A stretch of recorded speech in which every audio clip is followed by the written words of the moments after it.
Hello বন্ধুরা, কেমন আছো তোমরা সবাই? আশা করছি ভালো আছো আর আমিও খুব ভালো আছি। আমি আজকে পুরো রেডি-টেডি হয়ে তারপরে তোমাদের সামনে এসেছি। আমাকে কেমন লাগছে অবশ্যই কমেন্টে জানাবে। আর এই দেখো বাড়ি থেকে বেরিয়েও গেছি, দাদার মেয়ের বার্থডে সেখানে যাব, সেখানে যাওয়ার উদ্দেশ্যে। আমার বাবার বাড়ি থেকে হেঁটে ২ মিনিট লাগে ওই দাদাদের বাড়ি। এই দেখো আমি আর মা চলেও এসেছি ওদের বাড়িতে। তারপরে মা যে গিফটটা এনেছিল সেই গিফটটা দিয়ে দিল। আর এই দেখো এখানে বাজনায় সবাই নাচানাচি করছে আর এখন সবাই পাড়ার দিকে বেরিয়ে যাবে।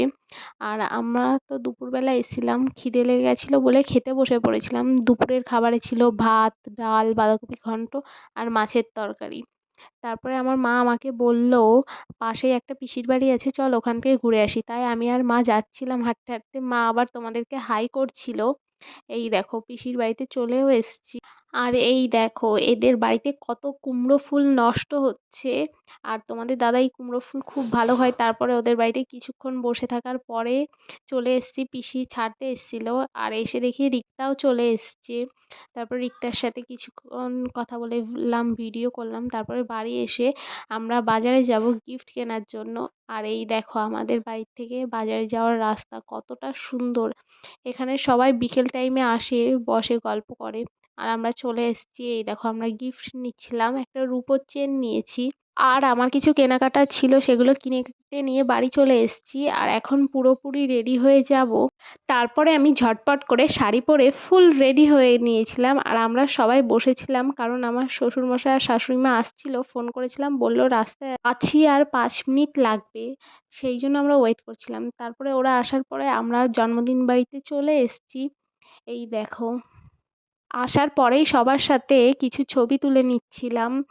এই দেখো এইটা হচ্ছে বার্থডে গার্ল আর ওর মা, মানে আমার বৌদি। আর দাদাভাইকে তো খুঁজেই পাচ্ছিলাম না, কোথায় ছিল অনুষ্ঠানের দিন, ভীষণ ব্যস্ত থাকে। তারপরে আমি কিছু ছবি তুলে নিয়েছিলাম। তারপরে এই দেখো কেক কাটিং হচ্ছিল। আর আমাদের বার্থডে গার্লকে কি কিউট লাগছিল। আরও সারাদিন পোজ দিতে দিতে, সবার ফোনের দিকে তাকাতে, ক্যামেরার দিকে তাকিয়ে স্মাইল করতে করতে পুরো হাঁপিয়ে গেছে। তারপরে কেক কাটিং টাটিং দেখে বাইরে এসে ফুচকার স্টলে লাইন দিয়ে দাঁড়িয়ে পড়েছি ফুচকা খাবো বলে।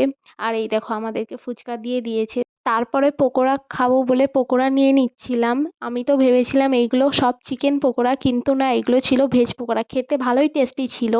তারপরে কফি নিয়ে নিয়েছিলাম আমার জন্য, আর তোমাদের দাদাভাইয়ের জন্য আমি নিয়ে আসছিলাম।